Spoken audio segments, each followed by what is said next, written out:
Hello दोस्तों, आप सभी लोगों का डीएलएस सेकेंड सेमेस्टर की मैथ क्लास में स्वागत है।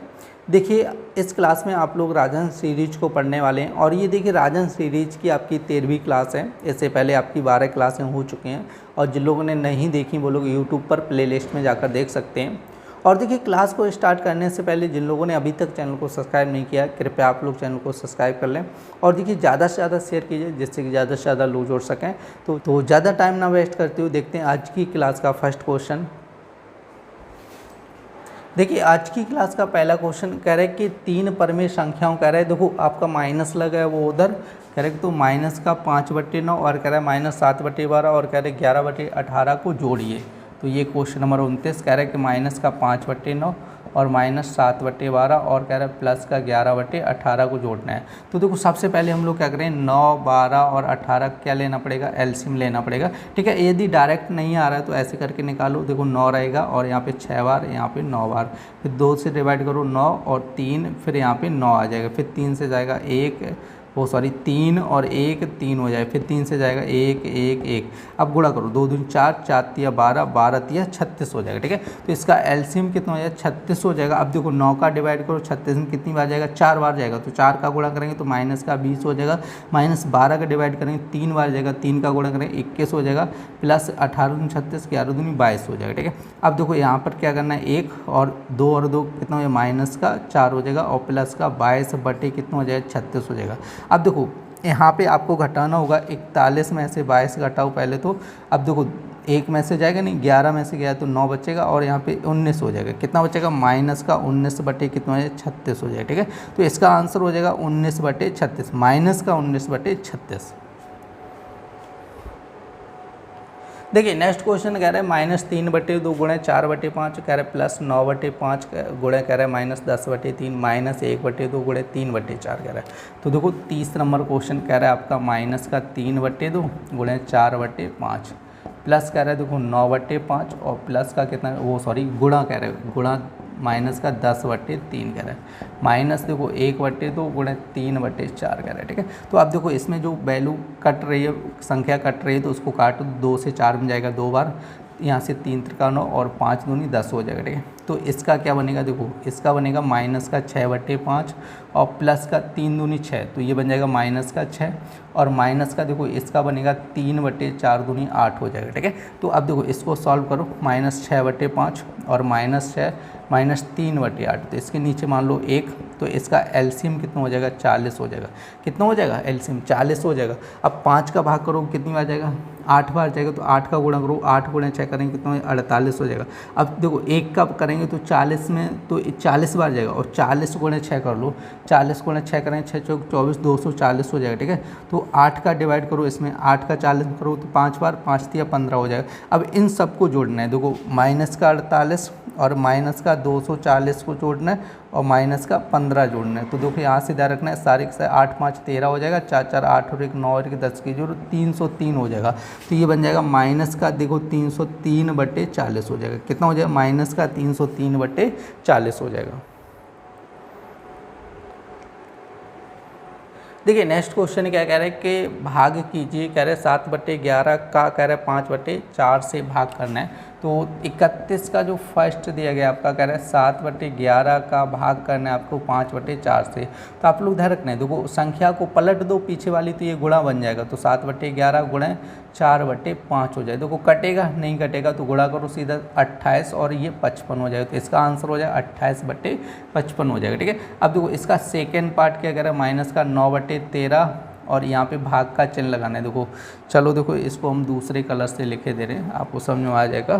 तो वो इसका जो सेकेंड पार्ट कह रहा है, सेकेंड पार्ट कह रहा है माइनस का 9/13 भाग कह रहा है -5/8 कह रहा है। तो इसको देखो पलट दो, जब पलटेंगे तो माइनस का 9/13 और गुणा हो जाएगा 8/-, देखो माइनस से माइनस कैंसिल हो जाएगा।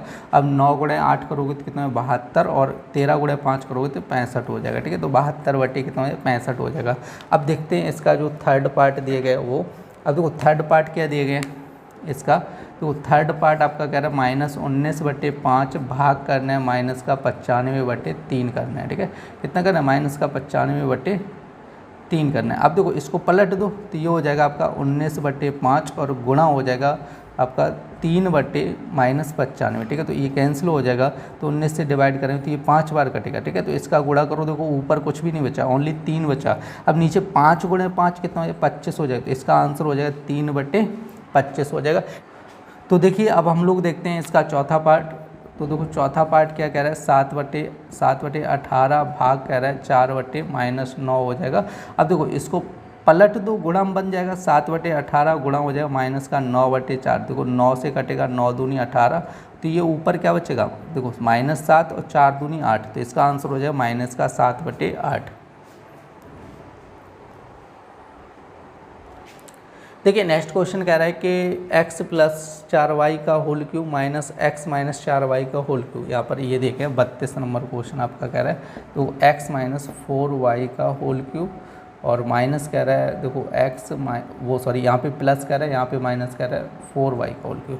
तो आपको पता होगा a + b का होल क्यूब पता होगा, क्या होता है आपका a³ + b³ + 3ab और a + b। इसी तरह देखो a - b का होल क्यूब पता होगा, a³ - b³ - 3ab और क्या होता है a - b हो जाएगा, ठीक है। तो अब देखो यहाँ से क्या करना है, आपको होल क्यूब खोलना है, तो ये हो जाएगा a³ + b³ v³ मतलब हो जाएगा देखो 4y का क्यूब, a³ + b³ और देखो यहाँ पे कोष्टक लगा लो, a³ + b³, फिर क्या होता है +3a की जगह x और b की जगह कितना है 4y और यहाँ पे होता है a + b x और यहाँ पे +4y और ये कोष्टक बंद हो जाएगा, ठीक है। अब यहाँ पर देखो इसमें हमें लगाना होगा, यहाँ पे कोष्टक लगाया और यहाँ पे a - b का लगाना है, तो आपका देखो a³ हो जाएगा -4y का होल क्यूब हो जाएगा -3 और a की जगह x और b की जगह कितना हो जाएगा 4y और यहाँ से क्या हो जाएगा x - 4y, ठीक है।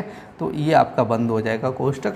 अब देखो यहाँ से क्या करना है, होल क्यूब खोलना है आपका x³ और यहाँ से 4 का क्यूब कितना है 4 × 16 = 64y हो जाएगा और यहाँ पे कितना है 4 × 12 xy हो जाएगा और यहाँ से हो जाएगा x + 4y, ठीक है।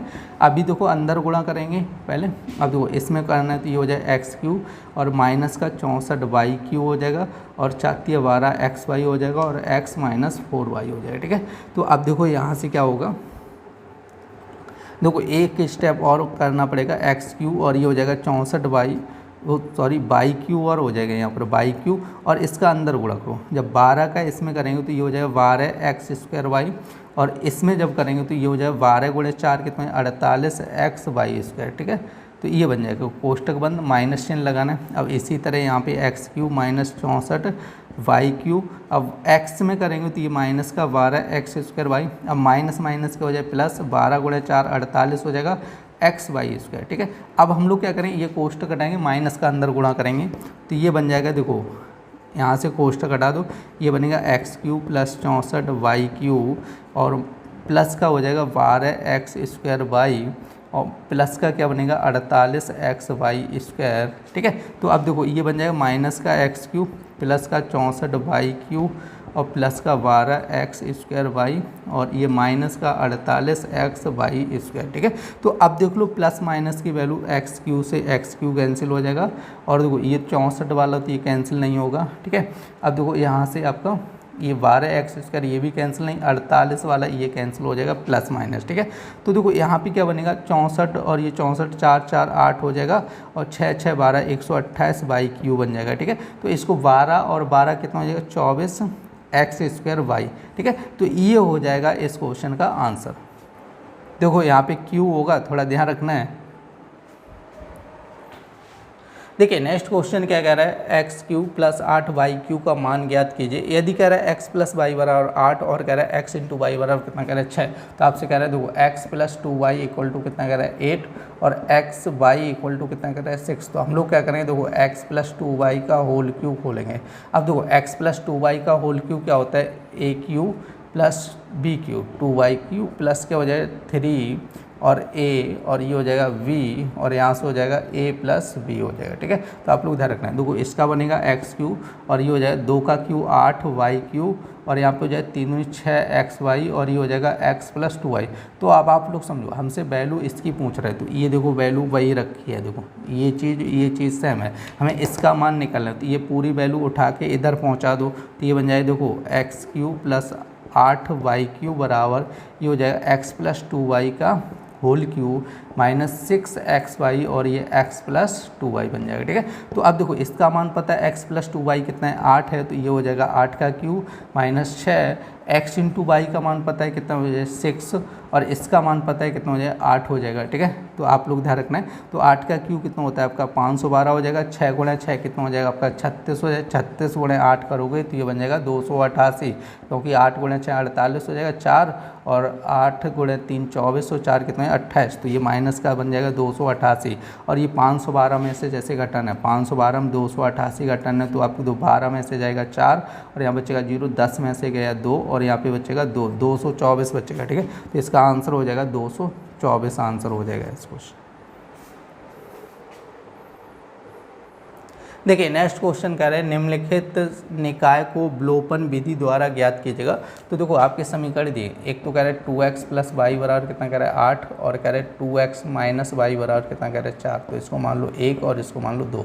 तो देखो हम लोग क्या करेंगे यहाँ पे लिखना है कायदे से समीकरण 1 बाद 2 से। देखो विलोपन विधि क्या होती है कि देखो विलोपन विधि में क्या होता है कि कोई या तो x को कैंसिल करना है या तो y को कैंसिल करना है, दो में से किसी एक को कैंसिल करना होगा आपको। ठीक है, तो ये होती है विलोपन विधि। तो हम लोग समीकरण 1 और 2 से देखते हैं। x प्लस वाई बराबर कितना है 8 और 2x माइनस वाई बराबर कितना है 4 हो जाए। देखो y से y कैंसिल और 2x कितना है 4x बराबर 8 4 12, तो यहाँ पे काटेंगे 3, तो x बराबर कितना है 3, x का मान कितना है 3 आया। तो हम लोग देखेंगे समीकरण 1 से x का मान 3 रख दो समीकरण 1 में, 2 गुणे 3 प्लस वाई बराबर कितना है 8, 3 दूनी 6 प्लस वाई बराबर कितना है 8। अब देखो यहाँ से 6 उधर जाएगा तो वाई बराबर कितना है 8 माइनस 6, तो वाई बराबर कितना है 2 हो जाएगा। ठीक है, तो देखो x का मान 3 आया और वाई का मान कितना है 2 आया, तो ये आपका क्वेश्चन नंबर 34 का आंसर हो गया। देखिए नेक्स्ट क्वेश्चन कह रहे हैं निम्नलिखित समीकरण को हल कीजिए। कह रहा है 5x plus 2y upon 2x plus 3y equal to 12/7। तो हमसे कह रहे हैं देखो 5x प्लस 2 अपॉन कह रहे हैं 2x प्लस 3 बराबर कह रहा है 12/7। देखो 7 का इधर करना और इसका इधर करना, तो 7 और ये हो जाएगा 5x प्लस 2 और ये हो जाए 12 2x प्लस 3 हो जाए। ठीक है, तो आप देखो 7 का गुणा करेंगे तो 7 गुणे 5 35 हो जाएगा, 7 गुणे 2 14 और 12 गुणे 2 हो जाएगा 24x और 12 गुणे 3 36 हो जाएगा। ठीक है, तो आप देखो 24 से इधर लाना 14 उधर पहुँचाना, देखो 35x माइनस 24x हो जाएगा और देखो 36 माइनस 14 हो जाएगा। ठीक है, तो अब देखो 5 में से 4 गया 1, 3 में से 2 गया 1, 11x और देखो यहाँ पे कितना बचेगा 2 बचेगा, 3 में से 22, तो 11 दूनी 22, तो x बराबर कितना है 2। हमसे कह रहे हैं हल करना था तो x का मान निकालना था, तो आपका आंसर हो जाएगा x बराबर 2।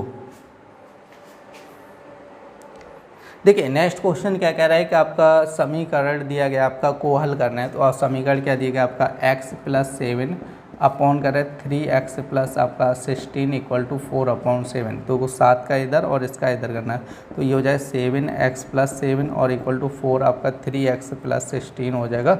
अब देखो 7 का गुणा करें तो 7x 7 गुणे 7 कितना है 49 हो जाएगा और यहाँ पे 4 12 और यहाँ पे कितना है 64 हो जाएगा। ठीक है, कितना हो जाएगा 64 हो जाएगा। अब देखो यहाँ से हमें क्या करना 12x इधर लाना 49 उधर लेके जाना है, तो 7x minus 12x equal to आपका 64 माइनस 49 हो जाएगा। देखो 12 में से 7 जाएगा तो माइनस का 5x 7 5 12 होता है। अब देखो 4 में से तो जाएगा नहीं 14 हो जाएगा, तो ये बचेगा 5 और यहाँ पे कितना बचेगा 5 में से 4 गया तो माइनस का 15, तो देखो वो सॉरी प्लस का बचेगा क्योंकि 64 में से गया तो 5 दिया 15 और ये -3 इधर आएगा तो x बराबर कितना हो जाएगा -3 हो जाएगा। ठीक है, देखिए नेक्स्ट क्वेश्चन क्या कह रहा है आपका व्यंजक दिया है x² माइनस 3x प्लस 2 और कह रहा है x प्लस 2 भाग कह रहा है x प्लस 2 का गुणनफल ज्ञात कीजिए और कह रहा है निम्नतम रूप में व्यक्त कीजिए। तो आपका क्वेश्चन नंबर 37 कह रहा है आपका देखो x² माइनस 3x और प्लस 2 कह रहा है और यहाँ पर क्या कह रहा है x प्लस 4 बट्टे कह रहा है x प्लस 2, इसको सॉल्व करना है। देखो इसका क्या करो इसमें गुणा करो तो ये बन जाएगा x³ और इसका इसमें करेंगे तो -3x² और x का करेंगे तो प्लस का 2x। अब देखो 4 का करेंगे तो प्लस का 4x², फिर करेंगे तो माइनस का 12x और 4 दूनी 8 बट्टे कितना हो जाए x प्लस 2 हो जाए। ठीक है, तो देखो अब हम लोग क्या करेंगे यहाँ पर जो x² के पद हैं उनको एक साथ लिखो x³। देखो 4x² में से ये 3x² जाएगा तो प्लस का x²। अब देखो 12 में से 2 गया तो माइनस का 10x और प्लस 8 बटे आपका हो जाएगा x प्लस 2, ठीक है। तो ये हो जाएगा इस क्वेश्चन का आंसर, ठीक है। देखो आप लोग ध्यान रखना है, इस क्वेश्चन को इससे ज़्यादा सॉल्व नहीं किया जा सकता है। आप लोग सोच रहे हैं इसके फैक्टर करके, देखो यदि आप लोग इसके फैक्टर करोगे x square minus 3x plus 2 के, तो ये बनेंगे फैक्टर x माइनस 2 और x माइनस 1 हो जाएगा, ठीक है। तो इसके फैक्टर ये बनेंगे, तो इसकी जगह यदि रखोगे तो ये कैंसिल होने वाले नहीं है, क्योंकि बटे में क्या है x प्लस 2 है, ऊपर क्या आएगा x माइनस 2, तो कैंसिल तो होगा नहीं, ठीक है। तो हमें क्या करना पड़ेगा, मल्टीप्लाई करना पड़ेगा, तो इसका आंसर ये हो जाएगा। देखिए नेक्स्ट क्वेश्चन क्या कह रहा है कि शंकु कैसे कहते हैं, उदाहरण एवं चित्र द्वारा समझाइएगा। तो देखो इसमें शंकु की डेफिनेशन आपसे पूछी गई है, तो आप लोगों को लिखना है कि कोई समकोण त्रिभुज, जैसे कोई समकोण, ठीक है, कोई समकोण त्रिभुज, कोई समकोण त्रिभुज, त्रिभुज स्थिर स्थिर लंब के चारों ओर ऐसे करना, चारों ओर घूमकर जो पिंड की आकृति बनती है उसे शंकु कहते हैं, उसे शंकु कहते हैं, ठीक है। देखो आप लोग समझो, जैसे आपका ये, चलो पहले तो आपको शंकु बना दूँ, शंकु इस टाइप से बनता है, ठीक है। ये हो जाता है, ऊंचाई हो जाती है, ठीक है h, और ये त्रिज्या होती है आपकी r, ठीक है, यहाँ से यहाँ तक लेकर, और ये बोली जाती है तिरछी ऊंचाई l बोली जाती है, ठीक है। आप लोग इधर रखना है। तो हम लोग क्या बात कर रहे हैं, जैसे ये आपका एक समकोण त्रिभुज है, क्या है समकोण त्रिभुज को, ठीक है, और ये इसका क्या है लंब को स्थिर मान लो, ठीक है। कह रहा है कि स्थिर लंब के चारों ओर, अब जैसे लंब स्थिर है, अब इसको चारों ओर ऐसे करके घुमा दो, ठीक है, चारों तरफ घुमा दो। जैसे त्रिभुज को क्या करना है, जैसे ये लंब हो गया और ये त्रिभुज है, इसको चारों तरफ घुमा दो। चारों तरफ घुमाने पे जो आकृति बनेगी उसी को क्या कहते हैं, शंकु कहते हैं, उसी को क्या कहते हैं, शंकु कहते हैं। आप लोग ध्यान रखना है, ठीक है। तो अब देखो यहाँ से क्या हो जाता है, ये त्रियक लंबाई होती है, ये ऊंचाई होती है, और ये क्या होती है, त्रिज्या हो जाती है। तो अब हमसे कह रहे हैं कि चित्र बनाइए, तो चित्र तो आपका ये बन गया। हमसे कह रहे हैं एक उदाहरण समझाइए। तो यहाँ पर उदाहरण के लिए एक क्वेश्चन आपको लिखना होगा, जैसे लिखना है कि यदि किसी शंकु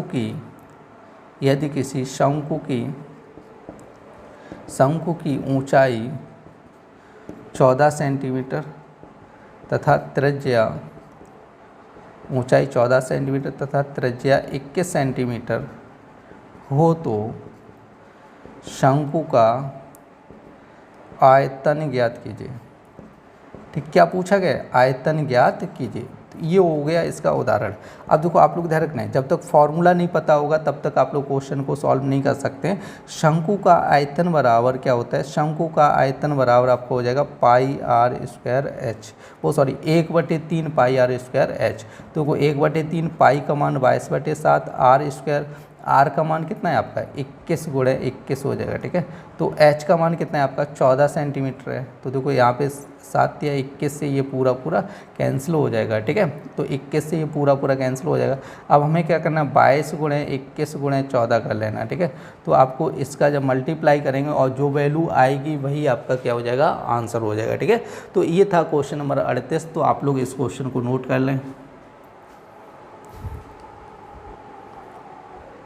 देखिए नेक्स्ट क्वेश्चन क्या कह रहे हैं, गोला कैसे कहते हैं, चित्र द्वारा समझाइए। तो यहाँ पे हेडिंग डालनी है आपको गोला, और यहाँ पे लिखना है कि एक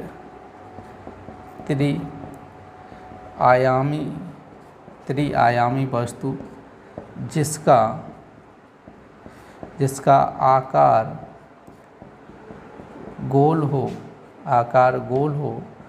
गोला कहलाती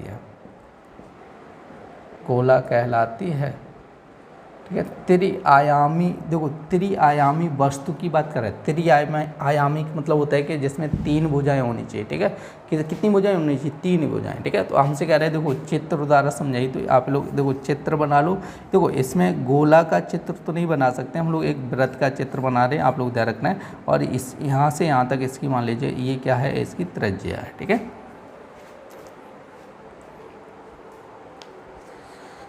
देखिए नेक्स्ट क्वेश्चन क्या कह रहे हैं, त्रिभुज का क्षेत्रफल ज्ञात कीजिए जिसके कह रहे आधार इतना दिया, ऊंचाई इतनी देगी। तो देखो इसमें भी आधार और ऊंचाई दे रहा है। तो क्वेश्चन नंबर 40, तो आप लोग ध्यान रखने कि त्रिभुज का क्षेत्रफल क्या होता है। त्रिभुज का क्षेत्रफल बराबर आपका हो जाता है 1/2 आधार गुणे ऊंचाई। क्या हो जाता है, 1/2 आधार गुणे ऊंचाई हो जाता है, ठीक है, ऊंचाई।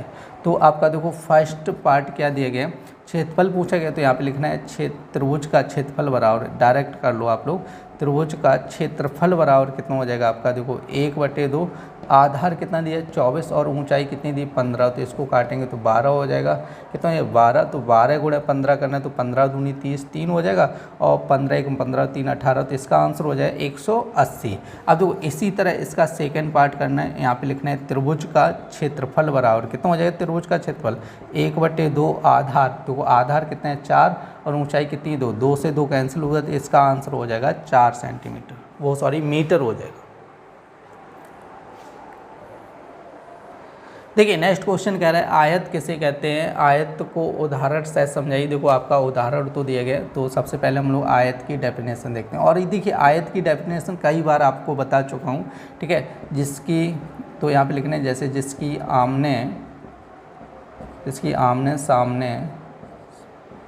आमने सामने की भुजाएं बराबर हों तथा प्रत्येक कोण 90 डिग्री का हो, ठीक है, उसे क्या कहते हैं, आयत कहते हैं। आप लोग ध्यान रखना है कि जिसकी आमने सामने की भुजाएं कैसी होनी चाहिए, बराबर होनी चाहिए, और प्रत्येक कोण कितने डिग्री को 90 डिग्री, जैसे ये भुजा इसके बराबर और ये भुजा इसके बराबर होनी चाहिए, ठीक है। अब देखो इसका उदाहरण देखते हैं और इसको सॉल्व करना है। हमसे कह रहे हैं एक आयताकार बाग की लंबाई इतनी दी, चौड़ाई इतनी दी, कह रहे हैं बाग का क्षेत्रफल निकालना है। तो यहाँ पे देखो ध्यान रखना है आयत का क्षेत्रफल बराबर क्या होता है आपका, लंबाई गुणा चौड़ाई, लंबाई गुणा चौड़ाई, ठीक है। तो लंबाई कितनी कह रहा है 80 कह रहा है, और चौड़ाई कितनी कह रहा है 50 कह रहा है, तो गुणा करो, देखो 8 × 5 करेंगे 40 और 2 जीरो, तो हो जाए वर्ग मीटर हो जाएगी, ठीक है। तो आपका हो जाएगा 4000 वर्ग मीटर हो जाएगा। तो आप लोग नोट कर लें इस क्वेश्चन को। देखिए नेक्स्ट क्वेश्चन क्या कह रहे हैं, वर्ग किसे कहते हैं, वर्ग का क्षेत्रफल उदाहरण द्वारा समझाइए। तो देखो आपका क्वेश्चन नंबर 42, तो सबसे पहले हम लोग देखते हैं वर्ग। तो यहाँ पे लिखने हैं जिसकी सभी भुजाओं की लंबाई, समान हो, सभी भुजाओं की लंबाई समान हो तथा प्रत्येक कोण 90 डिग्री का हो, प्रत्येक कोण 90 डिग्री का हो, ठीक है। तो आप लोग ध्यान रखना है जिसकी सभी भुजाओं की लंबाई कैसी होनी चाहिए, बराबर होनी चाहिए, सभी भुजाओं की लंबाई आपस में कैसी होनी चाहिए, बराबर होनी चाहिए, तो उसको हम लोग क्या कहते हैं, वर्ग कहते हैं। अब देखो यहाँ पे कह रहे हैं चबूतरे का क्षेत्रफल दिया 36 वर्ग मीटर, कह रहे हैं कि उसकी भुजा की लंबाई ज्ञात कीजिए, और कह रहे हैं 5 फेरे तार लपेटने में उसका कितना तार लगेगा, ठीक है। तो यहाँ पर देखो सबसे पहले हम लोग क्या करेंगे, कह रहे हैं कि एक चबूतरे का क्षेत्रफल दिया गया है, तो यहाँ पे लिखना है वर्ग का क्षेत्रफल। वर्ग का क्षेत्रफल कितना दिया गया आपका, देखो भुजा स्क्वायर होता है, और वर्ग का क्षेत्रफल कितना दिया 36, और ये भुजा स्क्वायर होता है, तो ये हो जाएगा ए स्क्वायर, तो ए स्क्वायर बराबर √36 हो जाए, तो ए बराबर कितना हो जाएगा आपका 6। तो अब हमें निकालूंगा वर्ग का परिमाप, क्या निकालूंगा, वर्ग का परिमाप। तो वर्ग का परिमाप क्या होता है, 4 × भुजा हो जाता है, तो 6 चौक 24 हो जाएगा, ठीक है। तो एक चक्कर लगाने में उसे कितना, मतलब कितनी लंबाई चाहिए, 24 मीटर चाहिए, कितनी चाहिए, तो मीटर चाहिए। तो हमसे कह रहा है 5 चक्कर लगाने, तो 5 फेरे में तार की लंबाई, यहाँ पे लिखना है 5 फेरे में तार की लंबाई, ठीक है, तार की लंबाई। तो ऐसे लिख लो 5 फेरे में तार की लंबाई कितनी है, 24 × 5 हो जाएगा, तो 5 चौको 20 हो जाए, 2 5 दूनी 10 2 12, 120 मीटर इस क्वेश्चन का आंसर हो जाएगा।